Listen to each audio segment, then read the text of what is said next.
The concept of the Antichrist is a deeply ingrained part of Christian eschatology, with vivid descriptions and prophecies outlined in the Bible. The figure of the Antichrist is not merely symbolic, but is portrayed as a real being who will rise during the last days. He is often seen as a counterfeit Messiah, working in opposition to God, and is prophesied to rule over a fallen world. The presence of the Antichrist signals the beginning of what is known as the Great Tribulation, a period of intense suffering and chaos. According to various interpretations, this figure is part of Satan's plan to deceive humanity, but ultimately he will be defeated by Christ. In discussing the Antichrist, several key scriptures play a central role. For example, Daniel 9:27 refers to the final week of a prophecy, a 7-year period that represents the end times. In this context, the Antichrist is said to negotiate a peace treaty with Israel, marking the beginning of the tribulation. This 7-year treaty is often seen as the moment when the Antichrist emerges in a position of power, deceiving nations with promises of peace, but then breaking this treaty halfway through, ushering in severe persecution and destruction. The biblical description of a week here is interpreted as 7 years, which is crucial to understanding the timeline of events leading to the final showdown between good and evil. The book of Revelation, especially chapter 13, provides some of the most detailed descriptions of the Antichrist. The vision in this chapter portrays a beast emerging from the sea, with 10 horns and 7 heads, each bearing a blasphemous name. This beast is commonly interpreted as the Antichrist. The symbolism of 10 horns and 7 heads often represents kingdoms and rulers, with the Antichrist rising from among these global powers. The dragon in the vision, which symbolizes Satan, grants the beast power and authority. The beast is mortally wounded, but the wound is miraculously healed, leading to great astonishment and admiration from the world, which begins to worship the beast and the dragon that gave him power. One of the fascinating aspects of the Antichrist's rise to power is the healing of his fatal wound. This miraculous event plays a crucial role in deceiving the world into worshiping the beast. The healing symbolizes Satan's counterfeit attempt to imitate Christ's resurrection. In biblical terms, the resurrection of Christ is the cornerstone of Christian faith. Satan's mimicry of this event through the Antichrist is meant to deceive people, presenting the Antichrist as a powerful, invincible leader.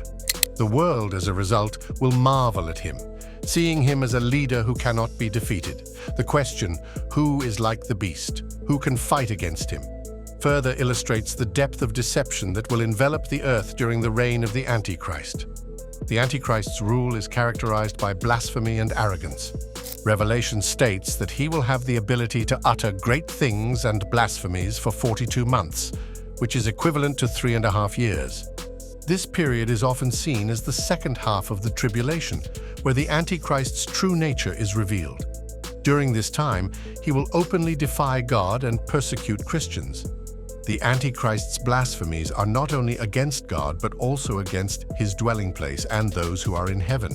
This shows the total rebellion against everything holy, a theme that runs throughout the scriptures concerning the last days.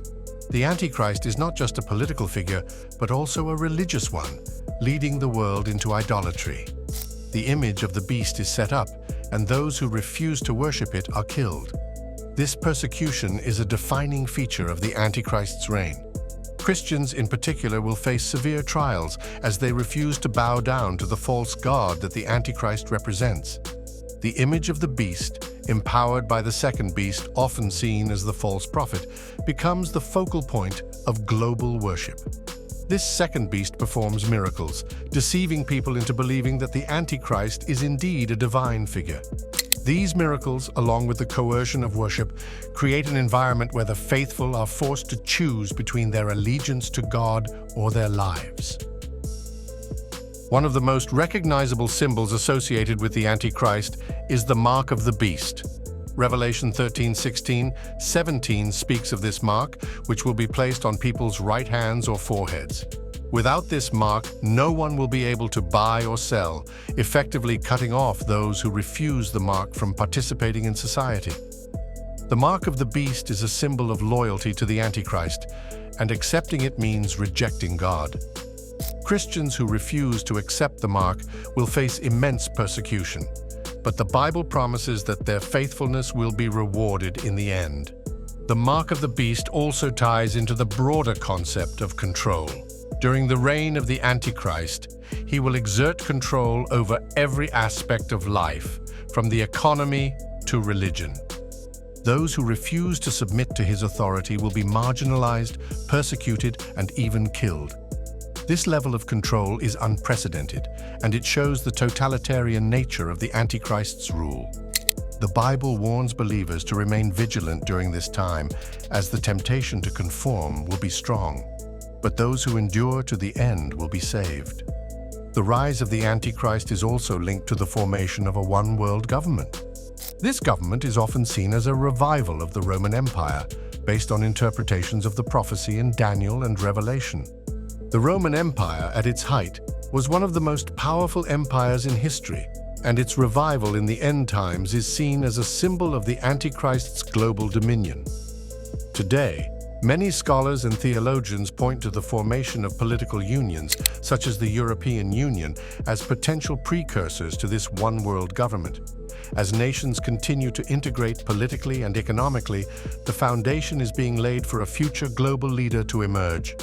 This one-world government, under the control of the Antichrist, will bring about a period of false peace. Daniel 9:27 speaks of the Antichrist's peace treaty with Israel, which will last for the first half of the tribulation. This peace, however, is short-lived. After 3.5 years, the Antichrist will break the treaty, leading to widespread chaos and war. This false peace is another example of the Antichrist's deception. While he promises security and prosperity, his true intentions are to destroy and dominate. Throughout history, people have speculated about the identity of the Antichrist. Various world leaders have been accused of being the Antichrist, but the Bible provides specific characteristics that must be fulfilled. The Antichrist will not honor the God of his fathers, meaning he will reject traditional religion in favor of worshiping power and strength. He will exalt himself above every god and demand to be worshipped. This self-exaltation is a key characteristic of the Antichrist. He will be a charismatic leader who deceives people with his charm and intelligence, but underneath, he will be a ruthless tyrant. One of the critical messages for Christians concerning the Antichrist is the call to perseverance. Revelation repeatedly emphasizes that believers must remain faithful, even in the face of persecution. The Antichrist's power is limited by God, and his reign will be short. Those who endure will be rewarded with eternal life. This message of endurance is central to the Christian response to the Antichrist. While his power may seem overwhelming, it is temporary, and Christ's victory is assured. The ultimate fate of the Antichrist is defeat at the hands of Jesus Christ. Revelation 19:19-20 describes the final battle, where the beast and his armies are defeated by Christ and cast into the lake of fire. This victory is the culmination of God's plan for humanity. While the Antichrist's reign will bring immense suffering, it will also mark the beginning of the end for Satan's influence on the world. Christ's return will bring about the restoration of all things, and the Antichrist will be no more. The concept of the Antichrist is a deeply ingrained part of Christian eschatology, with vivid imagery and detailed descriptions appearing in various parts of the Bible, particularly in the books of Daniel, Revelation, and the Gospels. The Antichrist is often portrayed as a powerful figure who will rise to prominence during the end times, leading the world into a period of chaos and rebellion against God. He will establish a one-world government, deceiving many with promises of peace and prosperity. However, this peace will be false, masking the true nature of his reign, one characterized by persecution and oppression, especially against Christians and those who refuse to worship him.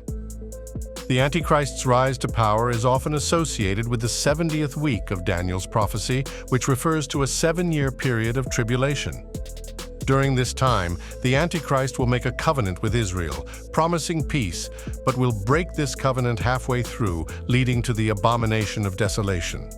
This act of sacrilege will mark the beginning of a period of intense persecution for God's people, known as the Great Tribulation. In the book of Revelation, the Antichrist is symbolized as the beast that rises from the sea, empowered by the dragon or Satan. This beast will be worshipped by those who dwell on the earth, except for those whose names are written in the book of life. The Antichrist's reign will be marked by blasphemy, deception, and the persecution of believers, but his power will be temporary. In the end, he will be defeated by Jesus Christ at the second coming, and his kingdom will be destroyed. And that's it for today's episode.